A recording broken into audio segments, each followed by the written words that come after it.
Hello graphic ডিজাইনারবাসী, আসসালামু আলাইকুম। তো সবাই কেমন আছেন? আমিও ভালো আছি। সো বন্ধুরা, আজকের ভিডিওতে আপনাদের সাথে আমি যে ডিজাইন বা যে পিএলই ফাইলটা নিয়ে এসেছি, তো সেই ডিজাইন বা সেই পিএলই ফাইলটা হলো কিন্তু বেশ কিছুদিন পরেই কিন্তু হিন্দু যে ধর্মাবলম্বী মানুষ আছে তাদের কিন্তু একটি বড় সনাতন ধর্মী একটি বড় উৎসব এবং বড় একটি ধর্মীয় যে অনুষ্ঠান, সেটা হচ্ছে যে দুর্গাপূজা।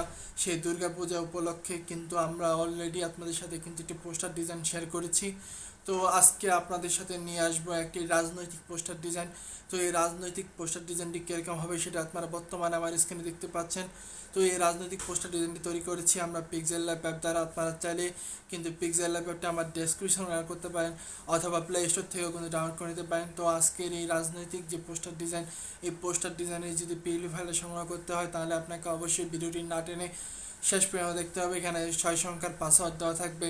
আমি একটি করে মোট 6টি সংখ্যার পাসওয়ার্ড আমার ভিডিওর শুরু থেকে শেষ পর্যন্ত দিয়ে দিব। সেখান থেকে খুব সহজে আপনারা কিন্তু পাসওয়ার্ডটি সংগ্রহ করে আপনারা কিন্তু সেই পিএলই ফাইলটিকে ডাউনলোড করতে পারবেন।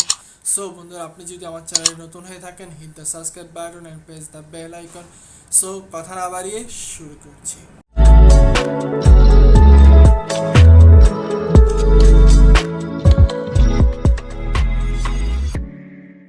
বন্ধুরা, আমরা কিন্তু চলে আসলাম আমাদের ইন্টার পরে যে ডেসক্রিপশন, সেই ডেসক্রিপশনে আসার পর এরকম একটি পিএলপি ডাউনলোডের লিঙ্ক কিন্তু আমরা পেয়ে যাব। তো সেই লিঙ্কে আপনারা ক্লিক করে দিবেন। তো সেই লিঙ্কে যখন আপনারা ক্লিক করে দিবেন তখন আপনাদের সামনে কিন্তু এরকম একটি লেখা চলে আসবে। লেখাগুলোকে ভালোভাবে পড়ে নেবেন। এরপরে পাসওয়ার্ডের একটি অপশন পাবেন। এখানে আপনারা 6 সংখ্যার পাসওয়ার্ডটি দিয়ে দিবেন। এরপর আপনারা সাবমিট অপশনে ক্লিক করে দিবেন। সাবমিট অপশনে ক্লিক করলে আপনাদের সামনে কিন্তু গুগল ড্রাইভের একটি লিঙ্ক চলে আসবে। তো সেই লিঙ্কে আপনারা ভালোভাবে ক্লিক করে আপনারা কিন্তু আপনাদের ব্রাউজার অনুসারে আপনারা কিন্তু সেই পিএলপি ফাইলটাকে ডাউনলোড করে নেবেন। তো পিএলপি ফাইলটা ডাউনলোড করা হয়ে গেলে এরপর আপনারা চলে আসবেন পিক্সেল ল্যাবে। তো পিক্সেল ল্যাবে আসার পর এখান থেকে আপনারা সরাসরি এই থ্রি ডট অপশনে ক্লিক করে দিবেন। থ্রি ডট অপশন থেকে আপনারা ক্লিক করে দিবেন ওপেন পিএলপি ফাইলে ক্লিক করার পর এরপরে আপনারা ক্লিক করে দিবেন কিন্তু পিএলপি ফাইলে। তো পিএলপি ফাইলে যখন আপনারা ক্লিক করবেন, ক্লিক করার পর এরপরে আপনাদের ডাউনলোড করা পিএলপি ফাইলে খুঁজে বের করবেন।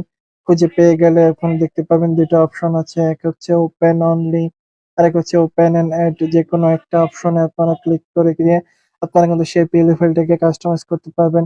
তো আমাদের যে পিএলপি ফাইল, সেই পিএলপি ফাইলে যদি আমরা ক্লিক করে দিই, সো দেখতে পাচ্ছেন অসাধারণভাবে কিন্তু আমরা এই পিএলপি ফাইলটা তৈরি করেছি যে দুর্গাপূজা উপলক্ষে রাজনৈতিক পোস্টার ডিজাইন। তো এখানে আপনারা কোনো কিছু চেঞ্জ করতে চাইলে কিন্তু চেঞ্জ করতে পারবেন। তো চেঞ্জ করার জন্য এখান থেকে আপনাদের জন্য দুটো অপশন রেখেছে, এক হচ্ছে এই যে ছবি এবং এখান থেকে যে লোগো আছে এবং নামগুলো আছে এগুলো চাইলে আপনারা চেঞ্জ করতে পারবেন। এবং এখানে যে নেতাদের ছবি, এখানে চাইলে কিন্তু আপনারা আরো ছবি অ্যাড করতে পারবেন। সেই জায়গাগুলো কিন্তু আমি দিয়েছি। সো এখান থেকে আপনারা এবার চেঞ্জ করার জন্য এখান থেকে লেয়ার অপশনে ক্লিক করবেন।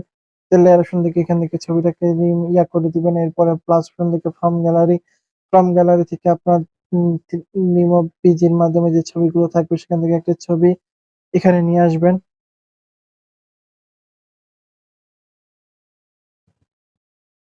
ছবিটাকে এখানে নিয়ে আসবেন। নিয়ে আসার পর এখান থেকে ছবিটাকে বড় করে নেবেন। বড় করে নিয়ে এখান থেকে ছবিটাকে সুন্দর মতো করে এখানে বসিয়ে দিবেন।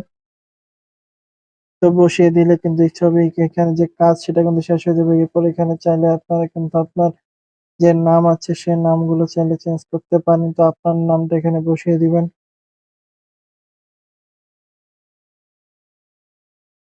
এবং আপনার পদবিটা এখানে কিন্তু আপনার বসিয়ে দিবেন।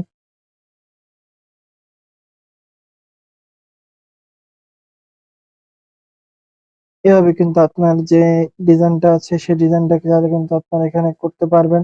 তো এরপরে আপনার এটাকে সেভ করার জন্য এখান থেকে সেভ অপশনে ক্লিক করে দিবেন। সেভ অপশন থেকে আপনারা ক্লিক করে দিবেন সেভ টু ইমেজ। এরপরে আলটাতে ক্লিক করে দিয়ে সেভ টু গ্যালারিতে আপনারা কিন্তু সেভ করে নেবেন। সো বন্ধুরা, আজকের ভিডিও এই পর্যন্ত। ভিডিওটি কেমন লাগলো অবশ্যই জানাবেন এবং চ্যানেলটি সাবস্ক্রাইব করে বেল আইকনটি বাজিয়ে দিবেন। সো দেখা হবে নতুন কোনো ভিডিওতে। আল্লাহ হাফেজ।